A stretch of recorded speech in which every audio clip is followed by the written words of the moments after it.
Parte, parte de la distribución que vamos a tener con las clases este año es que se va a dividir la asignatura en 4 unidades, ¿ya?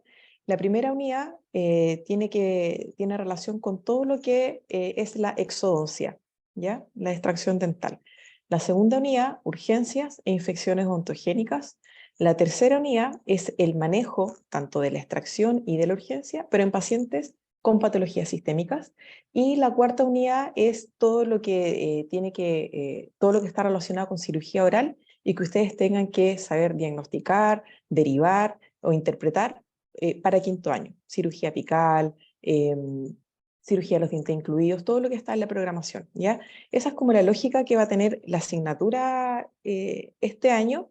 Y por lo mismo, como son 4 unidades, cada unidad va a ser evaluada en la prueba que corresponda. Aunque veamos más contenidos antes de la primera prueba, lo que se va a evaluar en la primera prueba va a ser todo lo relacionado a la primera unidad, ¿ya? Pues si tienen alguna duda. Entonces, la clase que invertimos un poco el orden, ¿ya? La que vamos a ver ahora es de principio de la exodoncia. Esta clase es, bueno, todas las clases son importantes, pero lo que quiero transmitir en esta clase principalmente es la sistemática de trabajo que ustedes tienen que tener con todos sus pacientes que vayan a ver en cirugía este año, ¿ya? Entonces,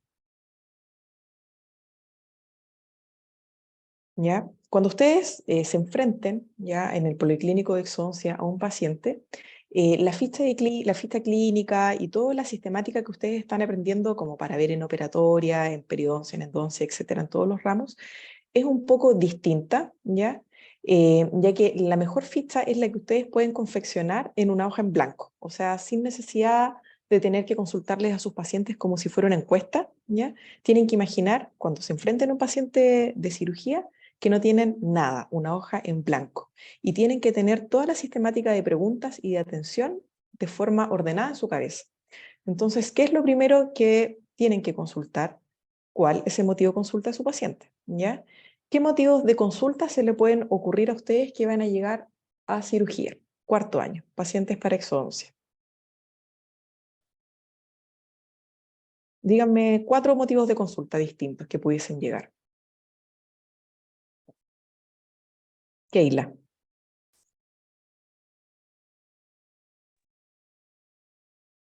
Keila.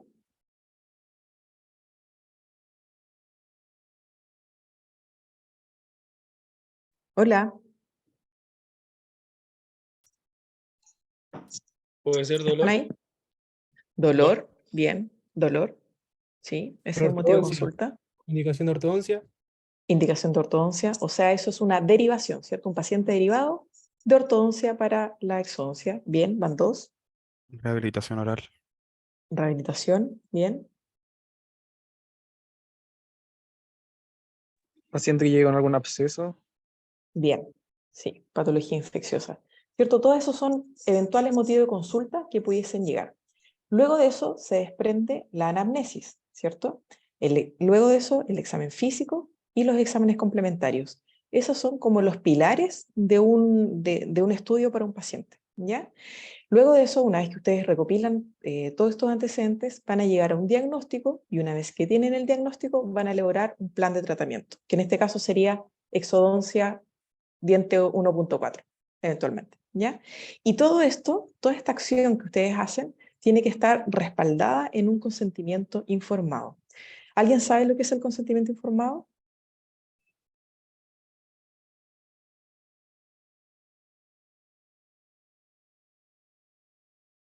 Es un documento legal que sirve para entregarle al paciente todas las indicaciones, los riesgos que puede tener el procedimiento que se va a realizar. Ya, muy bien, René. Entonces, el consentimiento informado también tiene una sistemática. En el fondo, todo lo que nosotros hacemos tiene un orden, ¿ya? En el consentimiento informado, bueno, antes que atender a un paciente, ustedes primero deben presentarse, ¿cierto? Pues son pacientes que los van a ver una vez probablemente y no tienen idea quiénes son ustedes. Primero presentarse, ¿cierto? Y luego que ya llegan a su tratamiento, el consentimiento informado tiene que tener el diagnóstico, ¿ya? ¿Cuál es el tratamiento que ustedes van a realizar? ¿Cuáles son las posibles alternativas de tratamiento? O sea, siempre que un paciente se va a sacar un diente, tienen que también explicarle pero también eventualmente se puede hacer una endodoncia, o qué sé yo, pudiesen existir distintas alternativas de tratamiento. ¿Cuáles son los riesgos de la intervención que ustedes van a realizar? ¿Cuáles son las posibles complicaciones? ¿Ya? Y explicar en el fondo a grandes rasgos qué es lo que van a hacer. Nunca consideren que esto es un paso así como por obligación. Siempre tómense el tiempo para poder conversar con su paciente antes de realizar la exodoncia, porque parte de la relación, ¿cierto?, médico-paciente que ustedes vayan a tener es que le pueden explicar bien lo que van a realizar, ¿ya? Entonces, como les había dicho, ¿cierto?, toda esta ficha clínica o toda esta sistemática se divide en anamnesis principalmente y examen físico. Y dentro de la anamnesis está la anamnesis próxima. ¿Saben lo que es la anamnesis próxima? Supongamos, en el paciente que llegó con derivación de ortodoncia. ¿Qué le van a preguntar? No basta muchas veces con ver una interconsulta o un papel que diga a favor realizar exodoncia 1.4. Siempre tienen que preguntar quién es ortodoncista, o sea, indagar un poco más en relación al motivo de consulta. Si está con dolor, cómo son las características del dolor, la temporalidad, si es que está en tratamiento con algún analgésico, ya siempre indagar. O sea, ustedes todo el tiempo lo tienen que invertir acá, ya en examinar y conocer a su paciente. Han llegado, a mí por ejemplo, me han llegado pacientes que están con dolor e incluso se han intoxicado con analgésicos de tanto dolor que sienten. Y ahí a veces hay que tomar alguna conducta, en qué medicamento les vamos a indicar, si es la misma dosis, etcétera. ¿Me entienden? O sea, siempre tienen que invertir, todo tiempo invertido en la anamnesis es bueno. Luego de la anamnesis próxima, que es lo que va asociado al motivo de consulta, va la anamnesis remota. ¿Qué cosas van a preguntar en la anamnesis remota?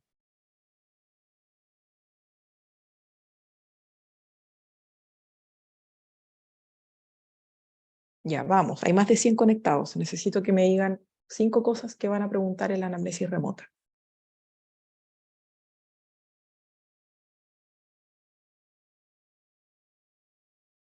¿Esto lo vieron en tercero? O por último díganme, no lo hemos visto, lo vemos ahora, pero necesito la retroalimentación de ustedes. Creo que no lo hemos visto, doctora. Ya, ya, ok, entonces, el Sí hemos anamnesis, visto anamnesis, pero no lo conocíamos como próxima y remota. ya, ok.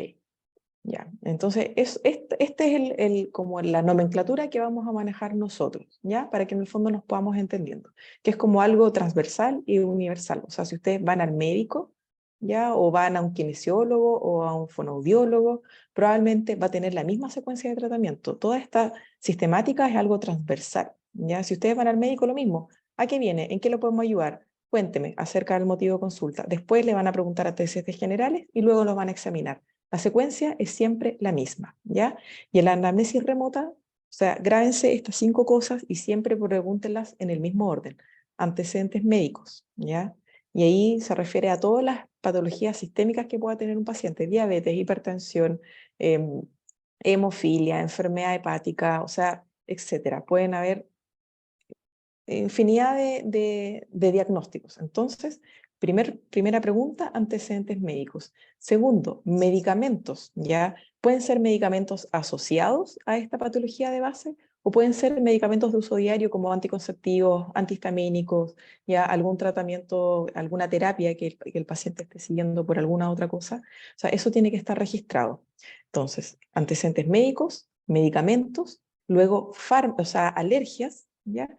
Y alergias, siempre hay que preguntar algún medicamento o sustancia. Hay pacientes que no pueden tener alérgica a ningún medicamento, pero pudiese ser alérgico al látex, ¿ya? Y los guantes que nosotros utilizamos son de látex, por lo tanto es un antecedente que tenemos que conocer. O alergia al yodo, cuando nosotros hacemos, antes de preparar un campo estéril, como lo habíamos conversado, ¿cierto? La preparación de la piel la hacemos con yodo. Si un paciente es alérgico a los mariscos o al yodo, tampoco, ¿cierto?, podemos utilizar esa sustancia.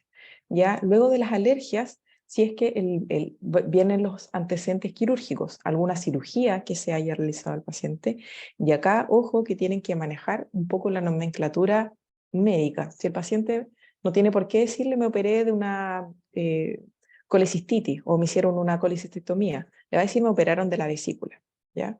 O les va a decir, me operaron del apéndice. Y ustedes tienen que en el fondo preguntarle, ¿le sacaron el apéndice? Sí. Entonces se hizo una apendicectomía.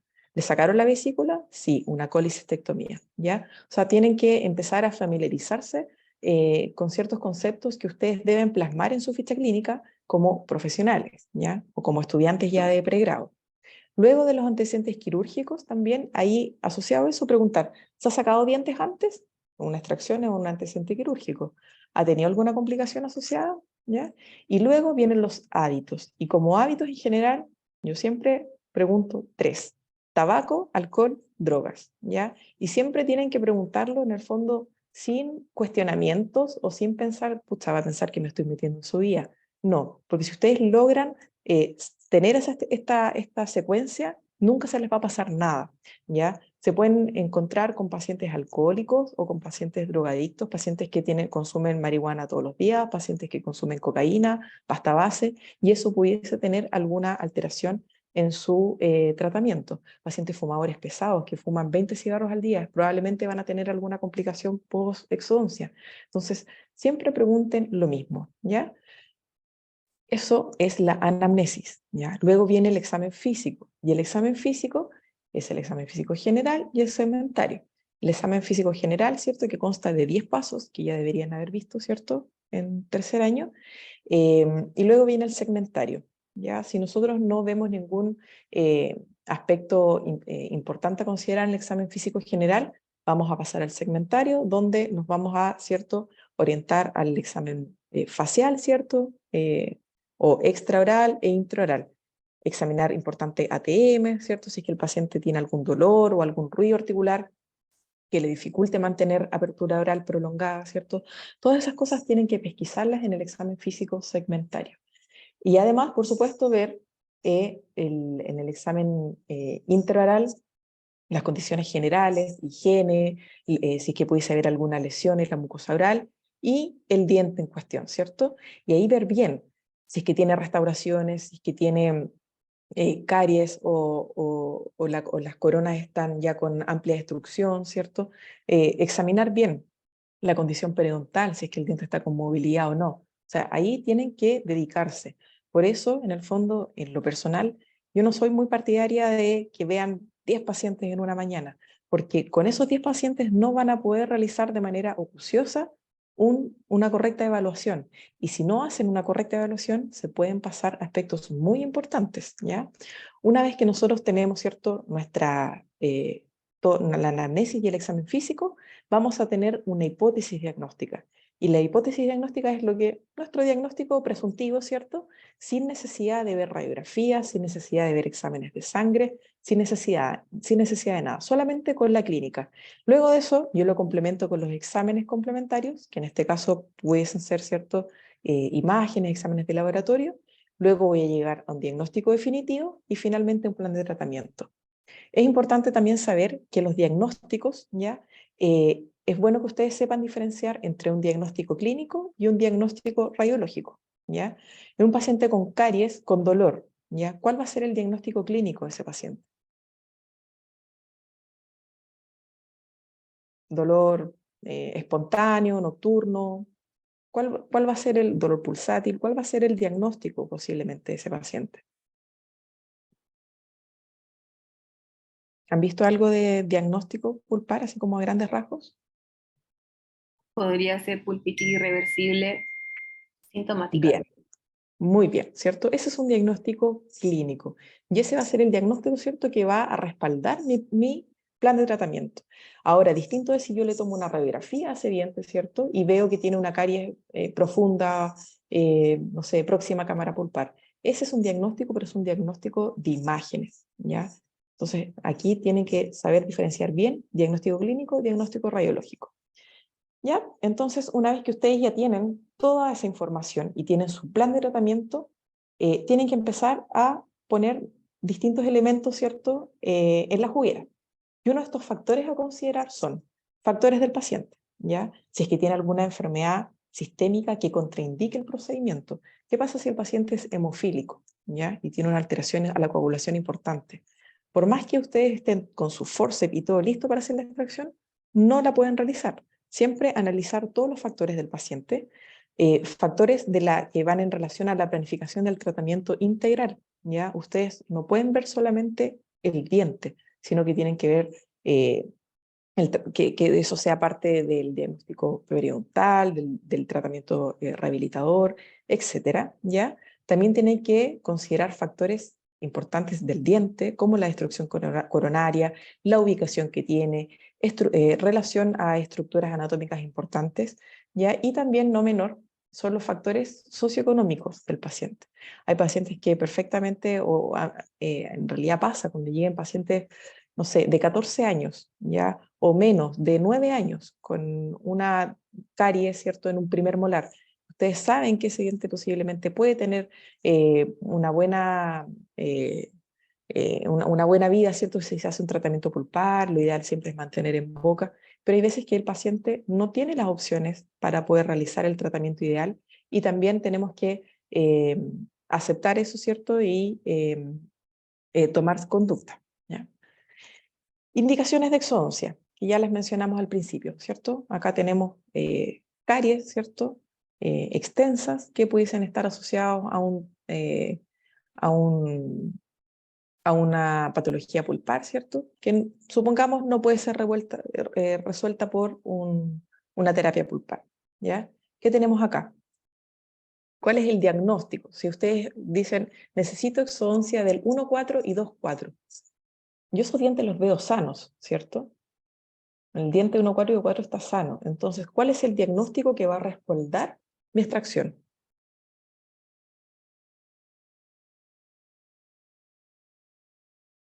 Porque yo no puedo poner por indicación de ortodoncia, eso tiene que tener un diagnóstico.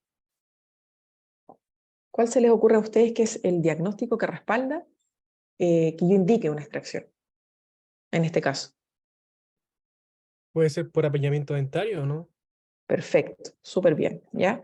Por apiñamiento o anomalía dentofacial, ¿cierto? Anomalía dentomaxilar, discrepancia negativa, ¿cierto? Ahí pueden jugar con los diagnósticos. Yo no soy la especialista en eso, pero en este caso, ¿cierto? Hay clínicamente un apiñamiento. Entonces ustedes solo tienen que consignar anterior, ¿cierto? Discrepancia negativa, falta espacio claramente. Y eso en el fondo respalda su conducta, ¿ya? Acá, ¿qué, ¿cuál sería el diagnóstico?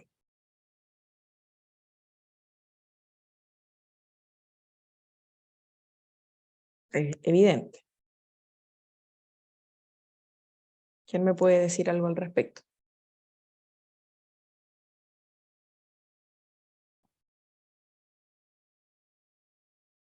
Enfermedad periodontal, pero en un estadio muy avanzado. Exactamente, ¿cierto? Enfermedad periodontal, ¿ya? Pérdida de inserción, ¿ya? Movilidad grado 1000, qué sé yo, lo que ustedes quieran poner, pero tienen que haber antecedentes que respalden su tratamiento. Y acá, ¿qué ocurre?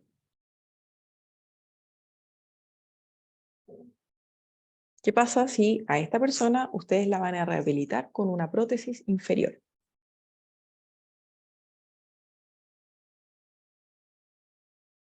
¿Ya? Probablemente van a ver estos contenidos, pero ¿qué ocurre? No hay un espacio adecuado para poder, ¿cierto?, darle una altura a los dientes mandibulares. Porque claramente, como una pérdida dentaria mandibular, ¿qué pasó con el diente superior? Con el molar maxilar. Quiso seguir buscando su antagonista y bajó más, ¿o no? Exactamente. Y eso se extruyó en el fondo, ¿cierto? Sí, ¿ya? Entonces, todos esos antecedentes tienen que irlos registrando. Y entonces, esto sería como por una indicación desde el punto de vista de la rehabilitación. Posiblemente ese diente está sano, ¿ya?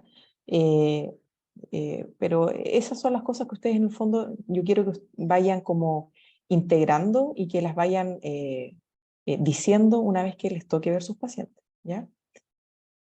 Bueno, ¿qué pasó acá? Ya. Eso es lo que nosotros podemos ver con la clínica, ¿ya? Pero hay otras indicaciones que vamos a poder ver con exámenes complementarios, como la radiografía. ¿Qué les llama la atención acá?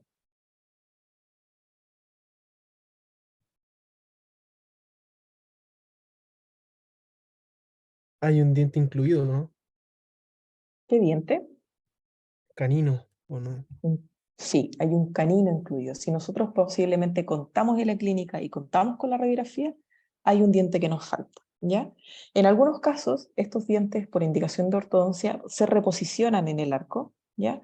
Cuando hay persistencia del canino primario, ¿cierto? A veces se extrae el canino y se reposiciona cuando esto tiene un ángulo favorable, mediante unos botones y ciertas maniobras, los dientes que están incluidos se fenestran, ¿cierto? Ya vamos a conocer esos procedimientos y se reposicionan en el arco.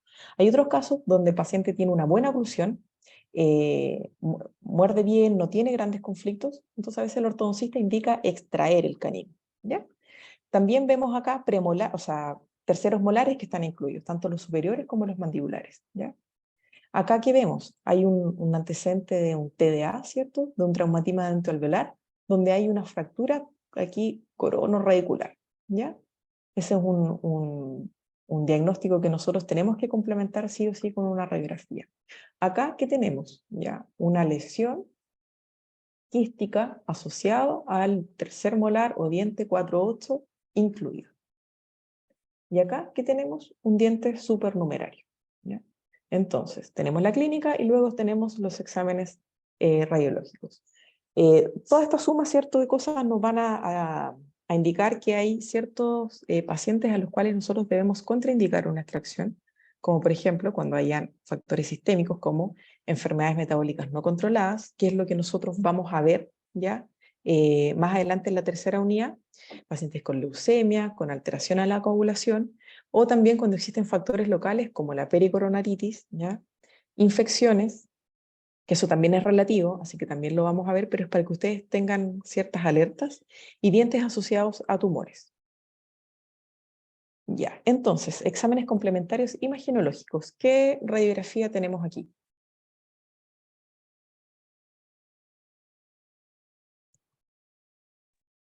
¿Cómo se llama? Periapical, Es periapical, correcto, ¿ya?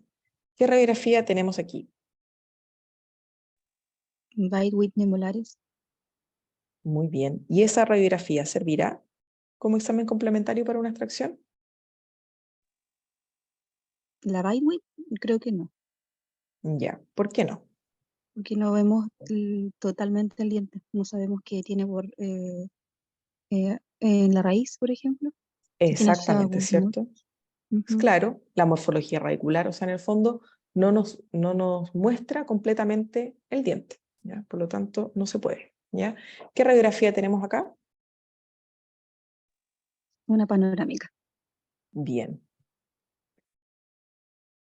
¿ya? ¿Y qué ven en esta radiografía panorámica? ¿Qué hallazgo hay que le llame la atención?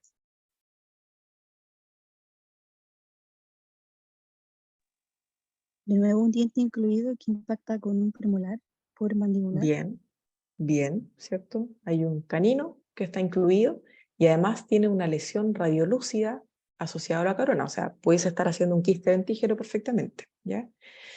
Y ustedes pudiesen decirme con esa radiografía si es que ese canino tiene una orientación más hacia vestibular o más hacia lingual,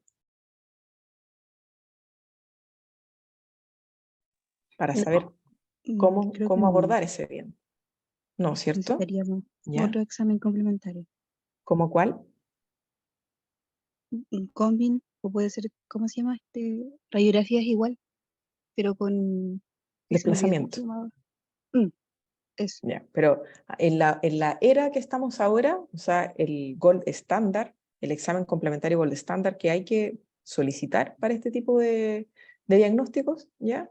Es el Combin, que está acá a la derecha, ¿ya? Entonces el Combin es un examen que nos permite una localización y una orientación en 3 dimensiones en todos los ejes del espacio axial, sagital, coronal, ¿ya?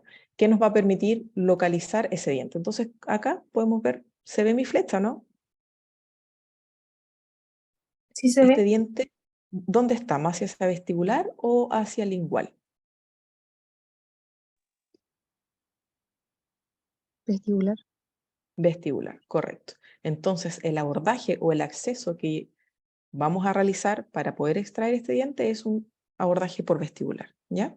Entonces, probablemente esto ustedes no lo van a hacer ahora en cuarto año, pero es importante que tengan como la amplitud del conocimiento para poder tomar decisiones, ¿ya?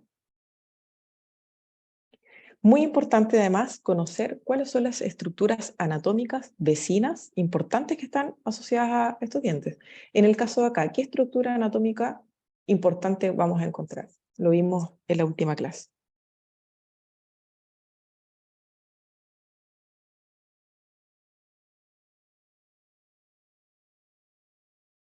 El nervio mentoniano. Bien, nervio mentoniano, ¿cierto? Que está acá a este nivel, ¿ya? Entonces acá les había puesto esta imagen, ¿cierto? Acá hay un premolar que está incluido y que está, o sea, ahí, pero precisamente donde emerge el nervio mentoniano. ¿El nervio mentoniano que es rama de qué nervio? Alveolar inferior. Ya, bien. ¿Es sensitivo o motor?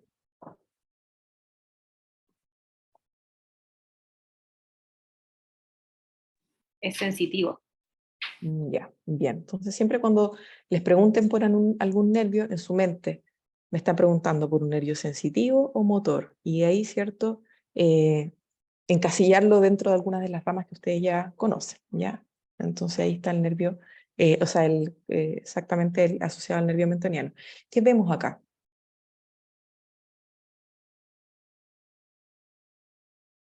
Y yo digo, ahí está el central, ¿cierto? El diente 2-1, que por lo que se ve en la imagen, ¿cierto? Está con una malposición, ¿cierto? ¿Y qué vemos acá?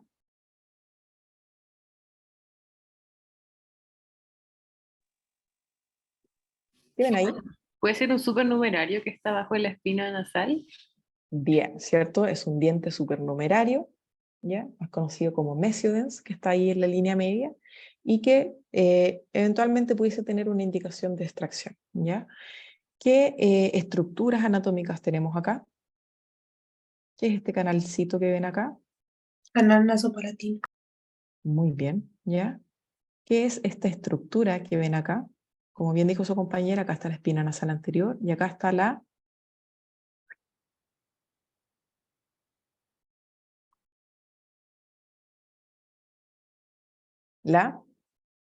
fosa, El piso de la cavidad nasal. el piso de la cavidad nasal, ¿cierto? La fosa nasal, ¿ya? Bien, ¿qué otra? Acá, súper habitual, motivo de consulta, terceros molares incluidos, ¿ya? ¿Qué será esta estructura que se ve aquí? Pum.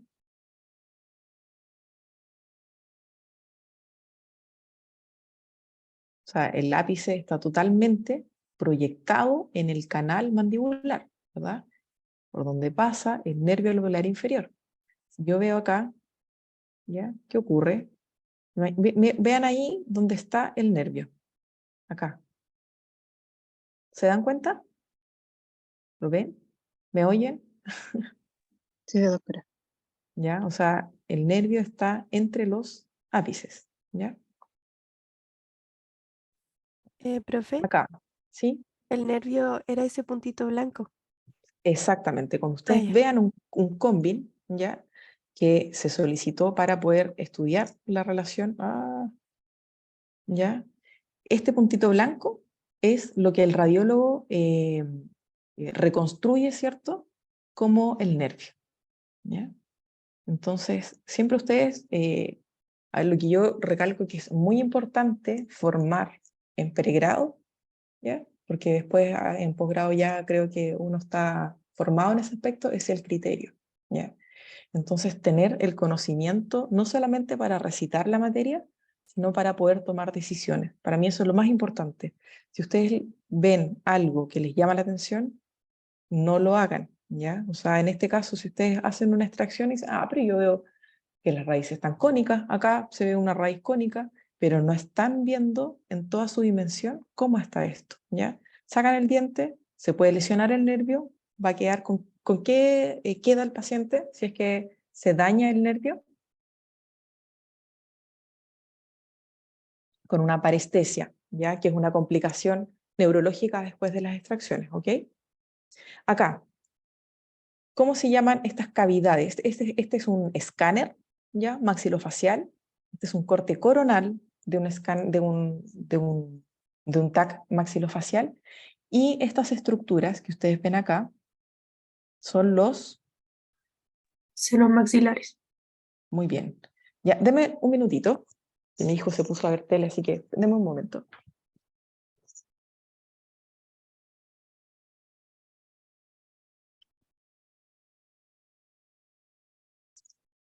Ya, senos maxilares. Muy bien. ¿Han escuchado hablar de los dientes antrales o piezas antrales? Sí, ¿Ya? ¿Cuáles son los dientes antrales? son aquellos, bueno, los molares superiores que proyectan su raíz hacia el seno maxilar, en este caso, Ujú. Y premolares también. y premolares. ¿Ya? Les cuento, este es un caso de la vida real, ¿ya? Una chica de 16 años que llegó al servicio de urgencia, ¿ya? Del hospital con un aumento de volumen facial importante y al examen intraoral todos sus dientes sanos, ¿ya? O sea, no tenía caries, no tenía enfermedad periodontal, está en perfectas condiciones. Entonces, ¿qué era lo que explicaba, ¿cierto? Este aumento de volumen? Se tomaron imágenes, ¿cierto? Se tomó probablemente una panorámica en ese momento, y la panorámica, ¿cierto? Arrojó que había esto que estaba acá en el seno maxilar, que es un tercer molar, ¿ya? Que en vez de evolucionar hacia, ¿cierto? Hacia la cavidad oral, ¿cierto? Se comunicó con el seno maxilar y eso generó esta infección, ¿ya? Como ven, el seno maxilar sano debería estar así, negrito, ¿ya? Hipodenso se llama eso, hipodenso, pero en el caso de acá está hiperdenso y eso es porque hay secreción purulenta en el seno maxilar, ¿ya? Esto se llama un seno maxilar que está ocupado, está con líquido donde no debería haber líquido, ¿ya? Entonces, aquí también es una relación anatómica importante, dientes que están en relación al seno maxilar, ¿ya? Acá hay otro caso de un supernumerario que está en posición horizontal, ¿ya? Es importante que se familiaricen con los cortes. Este es un corte coronal, ¿ya? Y esto es un corte axial. Y esto que está acá, ¿ya? Es una visión sagital, ¿ya?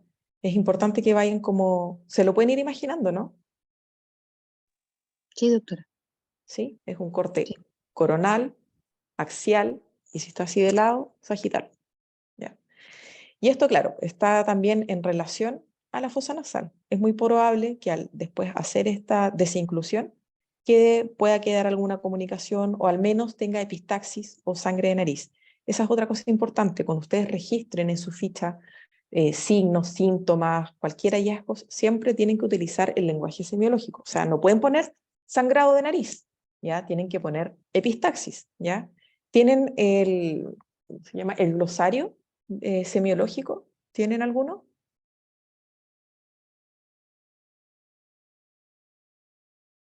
¿Aló? ¿Están ahí? Creo que no. ¿No? Ya. Entonces, les vamos a hacer llegar un glosario para que ustedes estudien todos estos términos, ¿ya? Entonces, muy importante, el estado del diente al extraer, la morfología radicular, el remanente dentario, tratamientos realizados previamente, coronas, incrustaciones, restauraciones, amalgamas, ¿ya? Etcétera. Tienen que tener súper claro los tratamientos previos y también el estado periodontal, ¿ya? Si es que tiene movilidad o no. Una buena radiografía entonces permite reconocer cualquier anormalidad, ¿ya? Que pudiese estar o pudiese dificultar la extracción. Por ejemplo, acá el motivo de consulta era este, ¿cierto? Este premolar que está con una amplia destrucción por caries, pero ¿qué observamos acá? Esto fue un hallazgo en el fondo. Afortunadamente no era este el motivo de consulta. Pero cómo se denomina esto?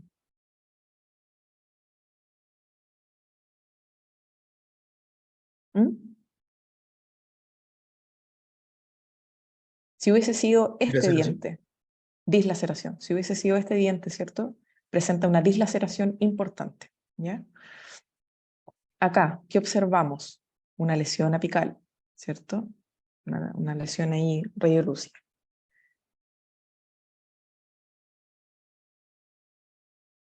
¿Ya? Acá, radiografía periapical del diente 4C, que tienen que extraer, ¿ya?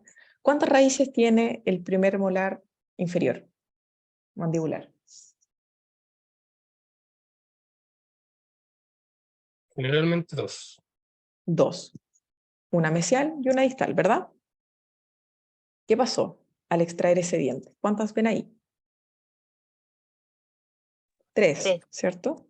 Que de esas 3, 2 se fracturaron, ¿verdad? Entonces, ¿qué hacen ahí? Es un diente que está posiblemente con necrosis pulpar. Esos ápices no pueden quedar ahí, hay que extraerlos. O sea, ustedes no pueden decir, ya señora, váyase para la casa y que le vaya bien. ¿Ya? O sea, la extracción en este caso tiene que realizarse de manera completa. ¿Ya? Entonces ahí nos pasó lo del mi pobre angelito. ¿Ya? Y ahí se ve el alvéolo, ¿verdad? Que tiene 2 raíces distales y una mesial. Pero ¿qué pasó? Si vemos nuevamente la radiografía, ¿ya? Miren, ahí se ve una raíz y ahí se ve otra raíz, ¿de acuerdo? ¿Y por qué es importante esto? Porque esto nos va a permitir una planificación al momento de realizar una extracción. Si yo sé de entrada que en distal hay 2 raíces, ¿ya? Mi planificación probablemente va a ser realizar una odontosección, ¿cierto? Que lo va a ver el doctor Gutiérrez más adelante con ustedes. Dividir el diente, ¿cierto? En mesial, distal, y luego poder realizar la extracción, porque esto es algo como retentivo que está ahí. Entonces, es esperable que esas raíces se fracturen, pero eso me va, en el fondo, conocer bien todos los factores me va a permitir una correcta planificación. Entonces, tenemos anamnesis, examen físico, exámenes complementarios, diagnóstico, tratamiento, ¿ya? Y lo que le quiero transmitir en esta clase principalmente es que el tiempo empleado en una evaluación preoperatoria cuidadosa nunca va a ser un tiempo desperdiciado. Nunca realicen un procedimiento rápido, ¿ya? Por favor. Ahora, que ya en el fondo vimos todo eso y tenemos nuestro paciente listo para hacerle la exodoncia. ¿Cuáles son las maniobras previas y preoperatorias que tenemos que ver al momento antes de hacer el procedimiento? Primero, posicionar de manera adecuada al paciente. Luego, y eso va a depender según el diente que vayan a extraer, así que se va a ver en las clases de más adelante. Luego, la posición adecuada del operador. ¿Cómo voy a posicionar mis manos? La antisepsia, la anestesia, ¿ya? Por supuesto que todo el instrumental esté disponible, ¿ya? Entonces, la planificación es importante, saber qué es lo que van a necesitar. No pedirlo cuando el paciente ya anestesiado, ¿ya? O sea, antes de ponerle anestesia, tienen que saber qué forceps van a utilizar, si es que tienen alguna posible complicación intraoperatoria, tener todo lo necesario, ¿ya? Eso es súper importante. Y algo importante también acá es la luz, que ustedes puedan orientar su luz antes de comenzar a hacer un procedimiento.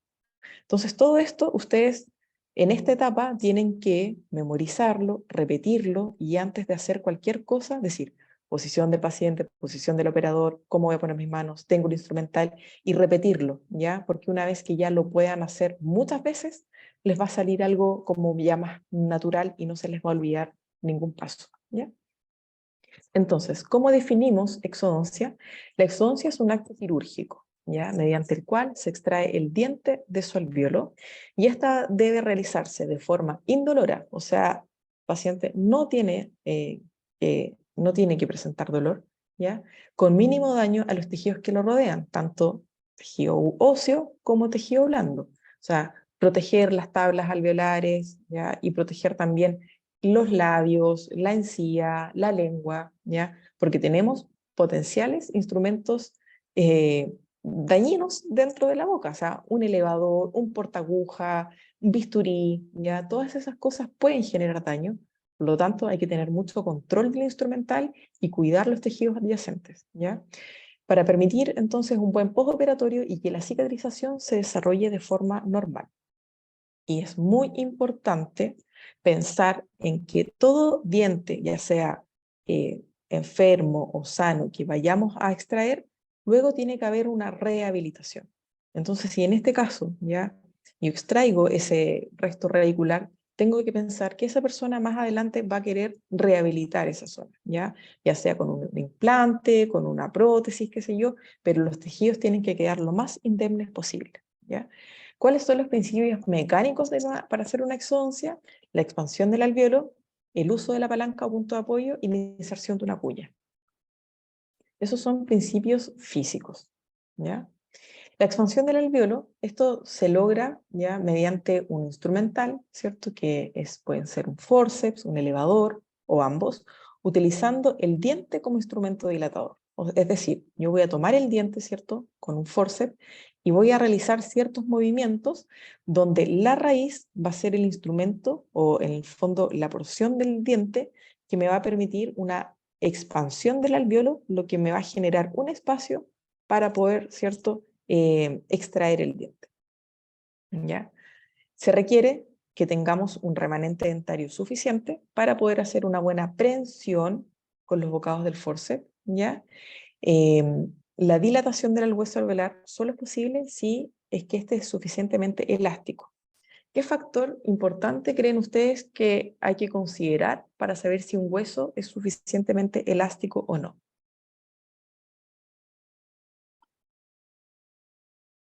La edad del paciente. Edad, súper bien, ¿ya? O sea, a veces uno se encarga de ver todos estos factores, la raíz, el remanente, la corona, todo, pero se olvida de la edad del paciente. Hacerle una exodoncia a un paciente de 50 años no va a ser lo mismo que realizársela a alguien a los 15, ¿ya? El hueso es más elástico, ¿ya? Entonces, la expansión del alvéolo se requiere un remanente dentario, como ya lo habíamos dicho, y también estaba el uso de palancas o punto de apoyo. Los tipos de palanca que tienen aplicación en la extracción son las de primer y segundo grado. Las palancas utilizadas con elevador son de primer y segundo grado y con forceps de segundo grado. ¿Ya? Ahí hice un spoiler. ¿Se acuerdan ustedes cuáles eran los componentes de una palanca en física?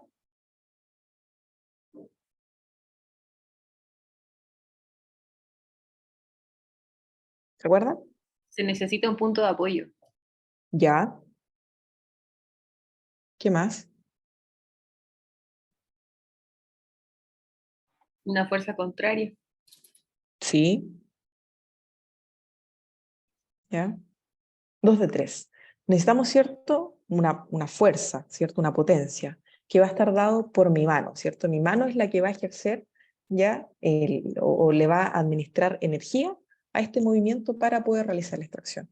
Ahora, ojo, las extracciones no se realizan con fuerza, sino con técnica, ¿ya? O sea, aquí alguien que mida 1 metro, ¿ya? Y alguien que mida 2 metros, da lo mismo. Alguien que sea hombre o mujer, da lo mismo, porque lo que interesa al momento de hacer una extracción, más que la fuerza bruta, es la técnica con la que se realiza, ¿ya?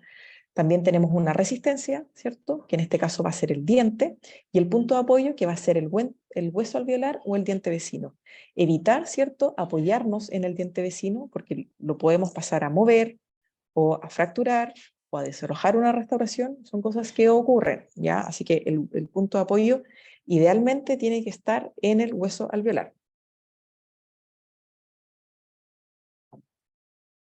¿Ya? Acá está, entonces, todos los elementos, ¿cierto? El diente, el hueso alveolar y el forceps. La exodoncia con forceps ya tiene 4 pasos. El primero es la sindesmotomía, luego viene la prehensión, la luxación y la abulsión. La sindesmotomía ya viene del griego sindesmos y tomé. En el fondo consiste en seccionar el ligamento, ¿ya? Esto se realiza, ¿cierto?, desprendiendo la inserción epitelial y ligamentosa de la porción cervical del diente, y el instrumental con el que se realiza puede ser un bisturí, un periostótomo o un decolador, o la sonda de caries, ¿ya? Y se realiza de la siguiente manera, ¿cierto? Posicionamos la sonda de caries en el margen o en el surco, ¿cierto?, alveolar, y se realiza un movimiento como circunferencial alrededor de todo el diente, donde ustedes seccionan o eliminan todo ese ligamento o epitelio de unión que hay ahí, ¿ya? Luego viene la prehensión, que consiste en tomar el diente a nivel cervical, ojalá en su porción radicular. O sea, para eso tienen que hacer una muy buena sindesmotomía para que el espacio sea suficiente para poder ingresar por los bocados del forceps, ¿ya? Entonces, como ya les había dicho, introducir los bocados del forceps lo más apical posible bajo la encía que ustedes ya desinsertaron previamente. Y el forceps, esto también es muy importante, debe seguir el eje longitudinal del diente, el eje mayor, ¿ya? Ahí, ¿cierto? Se iba a extraer un molar maxilar, ¿cierto? Izquierdo.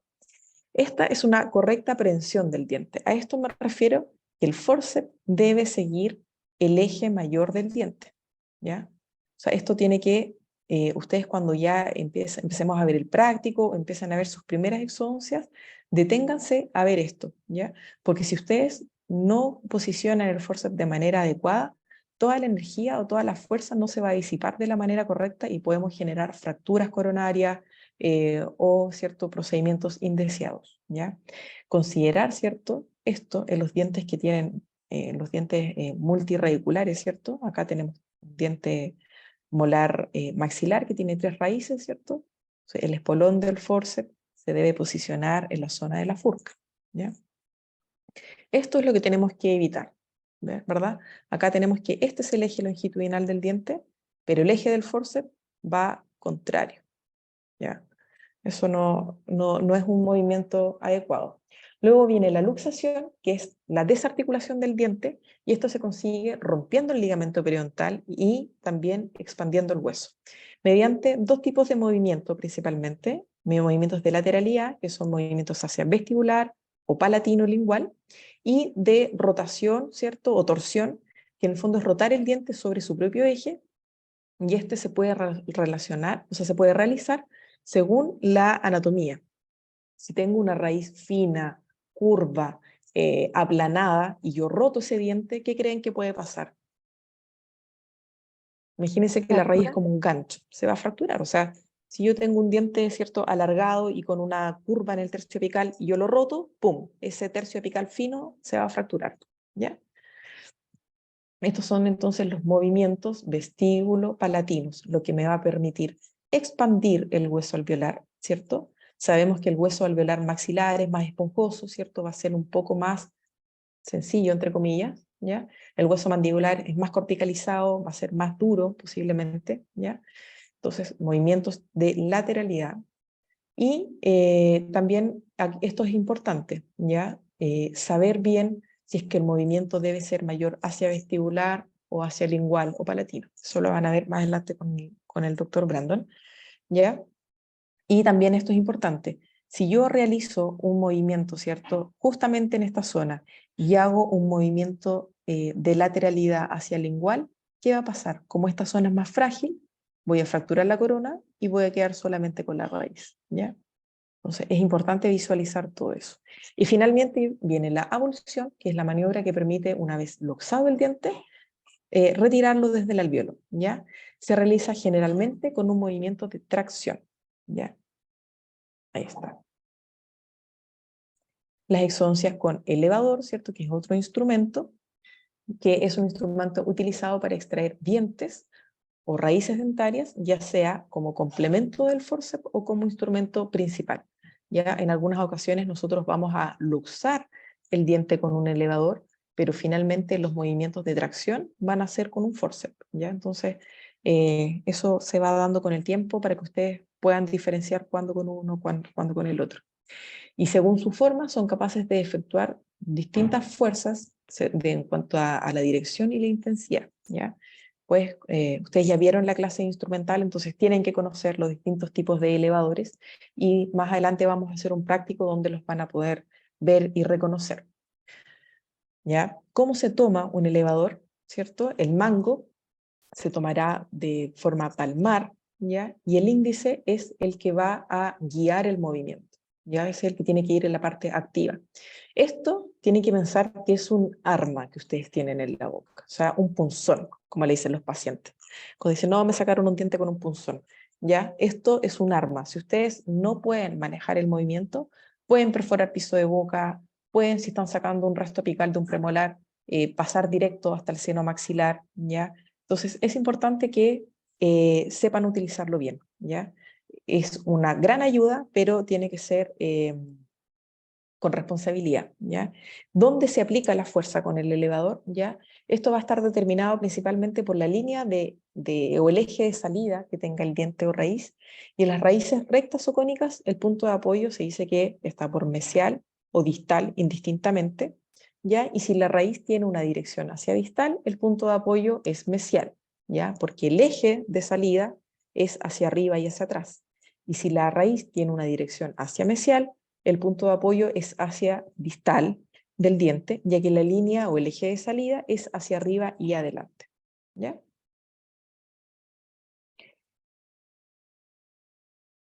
Ya, la luxación con elevador se logra con movimientos de rotación hacia oclusal, ¿ya?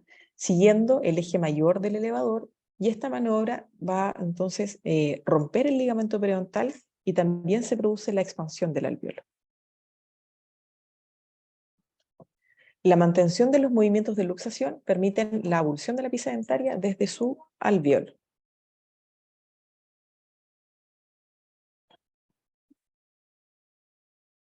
¿Ya? Bien, ¿cuándo va a estar indicado utilizar un elevador? En exodoncia de terceros molares, dientes en malposición, porque se van a dar cuenta que cuando hay apiñamiento dentario y el diente está mal posicionado, probablemente no va a haber el espacio suficiente para poder posicionar un forceps, ¿ya? En restos radiculares y en dientes incluidos, ¿ya?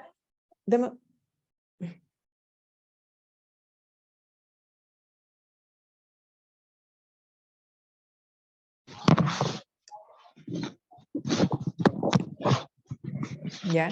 Entonces, la parte activa del elevador tiene que ser acá, ¿cierto? Ubicada de esta manera por mesial del diente y realizar un movimiento de rotación donde este borde o esta parte activa va a generar el movimiento de, o la abulsión finalmente del diente.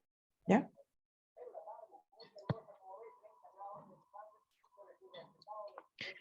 ¿Qué es lo que ocurre después de hacer una exodoncia?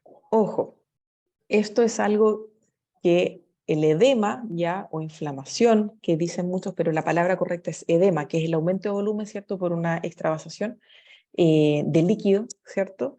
El edema puede ocurrir, la hemorragia puede ocurrir, también nos podríamos enfrentar a una infección y dolor. Esas son cosas que ustedes tienen que indicarle a su paciente antes de realizar el procedimiento, ¿ya? Y lo que nosotros tenemos que hacer es tomar tanto medidas locales como farmacológicas para poder prevenir o minimizar estas posibles complicaciones, ¿ya? Dentro de las indicaciones post-exodoncia, también siempre tengan una sistemática y un orden para decirlas, ¿ya? Al menos yo trato de simplificar lo máximo posible, porque cuando ustedes le dan 15 indicaciones a un paciente, posiblemente va a retener 3. Entonces, tienen que... ¿alguien tiene el micrófono abierto, puede ser? ¿Camila? Entonces, ¿qué es lo primero que le vamos a decir? El reposo, ¿ya? Cuando ustedes, no sé si han ido al médico y le han dado indicaciones, siempre les dan reposo y régimen, ¿ya? El reposo en este caso va a ser relativo, o sea, el paciente puede realizar sus actividades de manera normal de la vida cotidiana, pero no puede realizar esfuerzo físico, ¿ya? El régimen tiene que ser papilla licuada los primeros días. Esto va a depender también de qué tan complejo o qué tan comprometido haya que el paciente después de hacer la extracción, ¿ya? Entonces, régimen papilla licuada los primeros 2 a 3 días, ¿ya? Y luego régimen blando, o si es que fue un procedimiento más bien sencillo, se puede indicar desde el primer día el régimen blando, ¿ya? El régimen papilla licuada, ustedes cuando le digan al paciente, si le dicen régimen papilla licuada, tienen que darle ejemplos, ¿ya?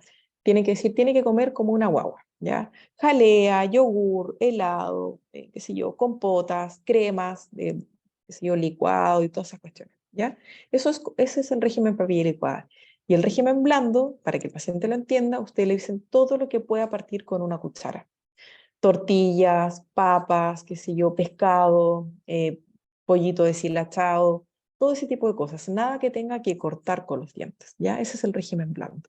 ¿Por cuánto tiempo? Idealmente hasta que lo puedan controlar. Cuando ustedes controlan a un paciente y ven que la evolución fue favorable, ahí ya le pueden ir en el fondo dando un poquito más de rango, ¿ya? Gasa compresiva. Esto puede ser discutible porque si logramos una buena hemostasia en el intraoperatorio, hay pacientes que no requieren una gasa, ¿ya? Pero el hecho de indicar una gasa compresiva en algunos a veces consultorios, le dicen, ya, tiene que morder una gasa por 1 hora, ¿ya? Si nos vamos como a la hemostasia o a la cascada de la coagulación, etcétera, ¿ya? Un tapón, un coágulo se debería formar a los 8 minutos, ¿ya? Ese es el tiempo sangría, en el fondo que el tiempo sangría nos indica cómo en el fondo se cohíbe la sangre si nosotros no hacemos nada.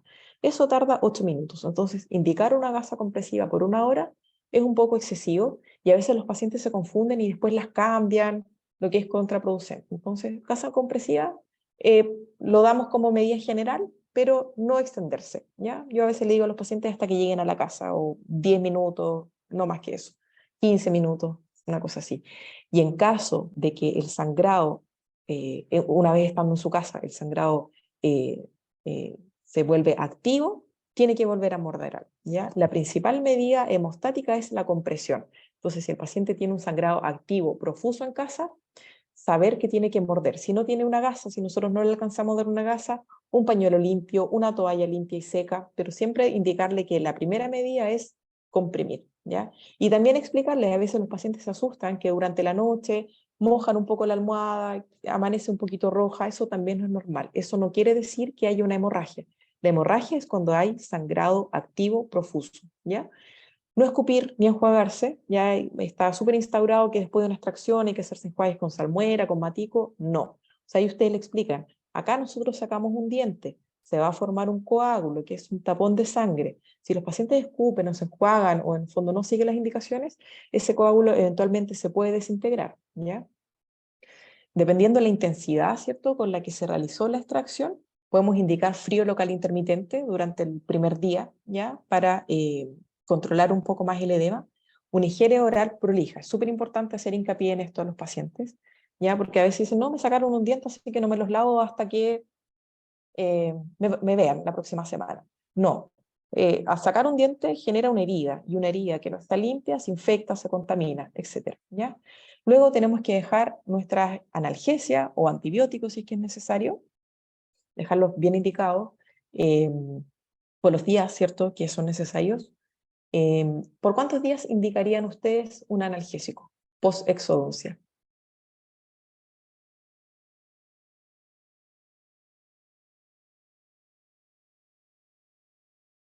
¿Aló? Unos 2 a 3 días.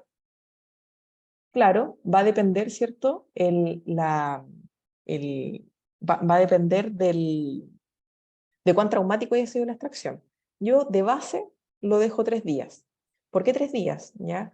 Ustedes recuerdan las fases, ¿ya? O lo vamos a ver más adelante, pero las fases de la inflamación. ¿Cuánto dura? ¿Ya?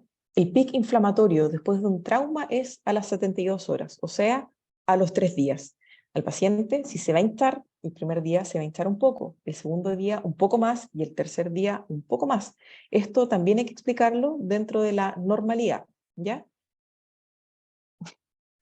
Le presento a mi hijo que me trajo uvita. Ven, dile hola. Hola. Hola. Ya, lo siento. Por 3 días, ¿cierto? Estaría bien, de 3 a 5 días, ¿ya? Ese es como el periodo por el cual yo indicaría un analgésico después de una extracción. Saber que el principal analgésico que nosotros vamos a indicar es el paracetamol, ¿cierto? Que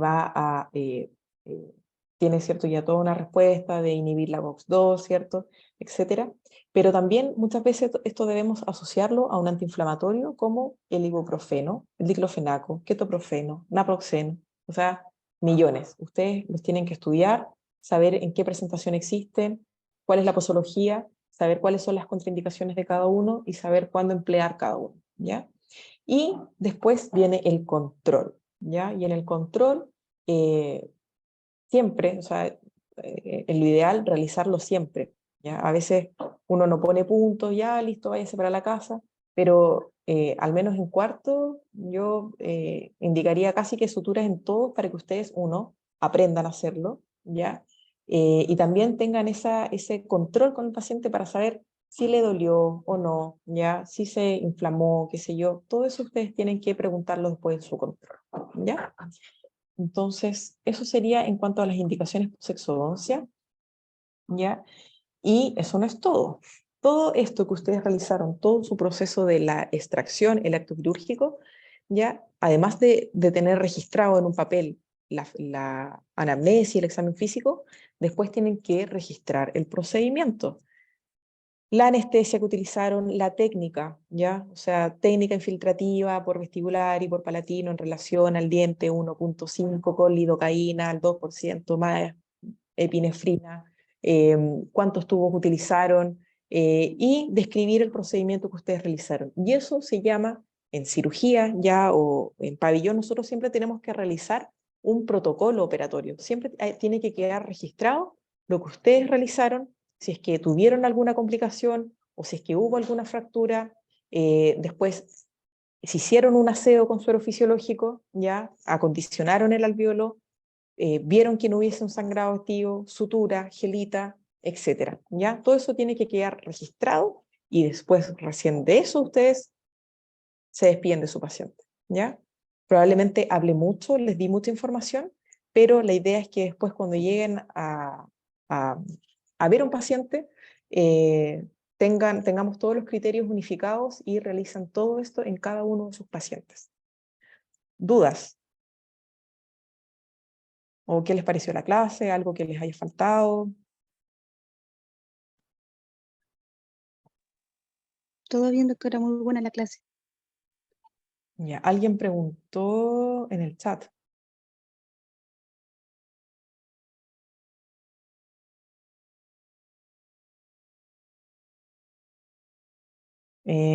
¿Existe evidencia sobre evitar los lácteos post-exodoncia? Chuta, la verdad, no lo sé. Ahí me pillaste, Jacqueline, ¿ya? No lo tengo claro, ¿ya? No lo tengo claro. Yo sé que ahora está como toda esta tendencia de que los lácteos son inflamatorios, ¿verdad? ¿A eso se refería? ¿Puede Hola, ser?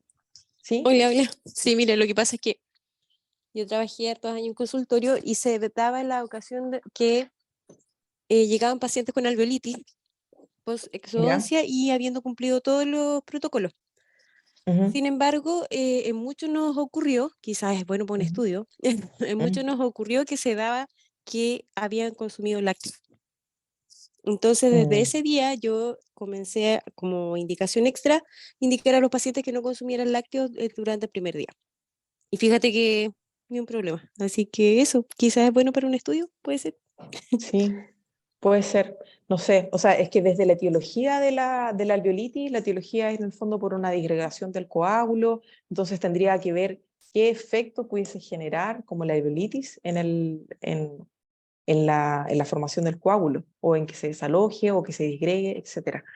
Habría que verlo quizás ahí, pero como indicación general, ahora que dijiste eso de la alveolitis, es súper importante en pacientes fumadores evitar el tabaco, ¿ya? Eso es súper importante porque eso altera la microcirculación y sí pudiese estar asociado también a alguna complicación post-exodoncia, ¿ya? Eh, pero eso, lo del tabaco también es importante y eso va asociado en su anamnesis. Ahí ustedes lo tienen que registrar y después indicar, ¿ya? La suspensión del hábito tabáquico. Disculpa que te interrumpa de nuevo.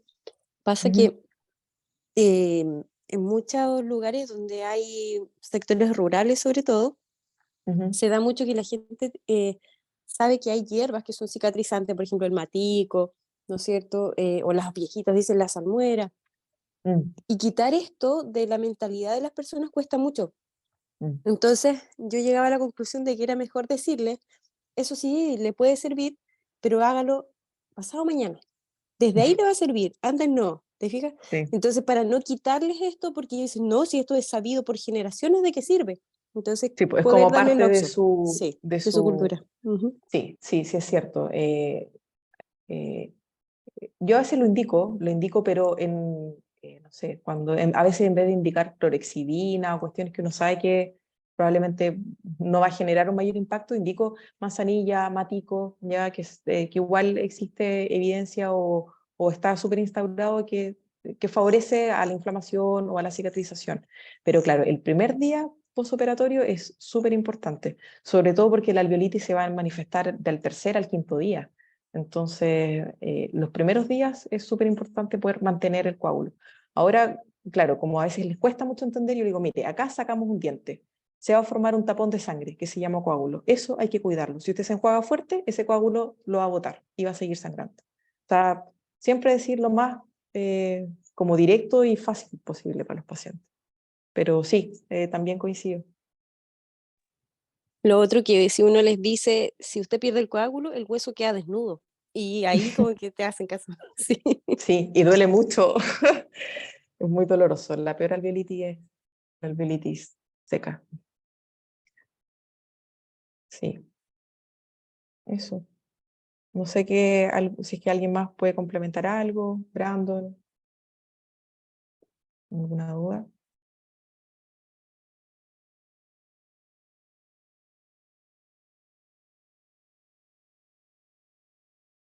Bueno, entonces, tareas ya, estudiar todo lo que es términos semiológicos, ya, que les podemos enviar uno que está como dividido por sistemas, y donde es importante que nosotros los vamos a incluir, posiblemente los vayamos a preguntar, de repente podemos ir haciendo control de entrada, pero los términos semiológicos es algo que ya tienen que saber. Así que eso.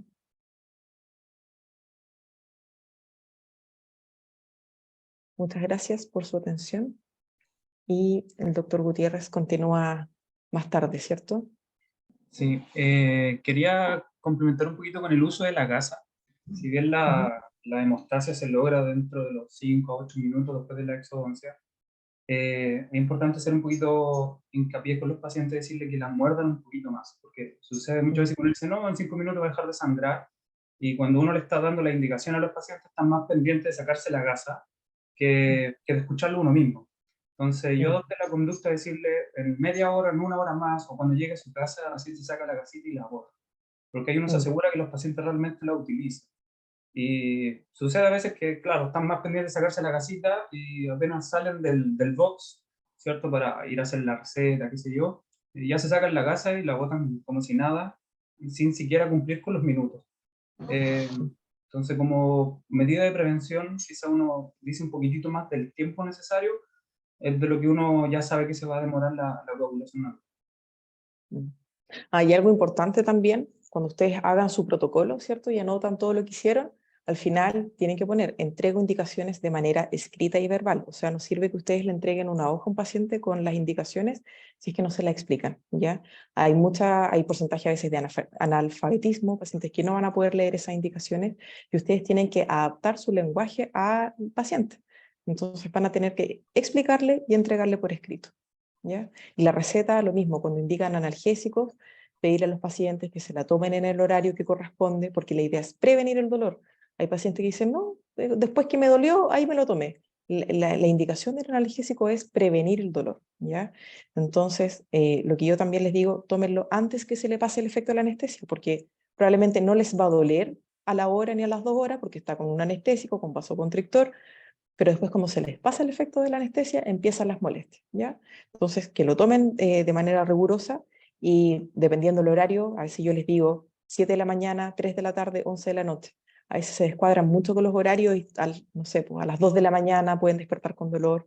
Entonces, tratar a veces de ajustar los horarios a momentos en que sea más cómodo para los pacientes poder tomar los medicamentos.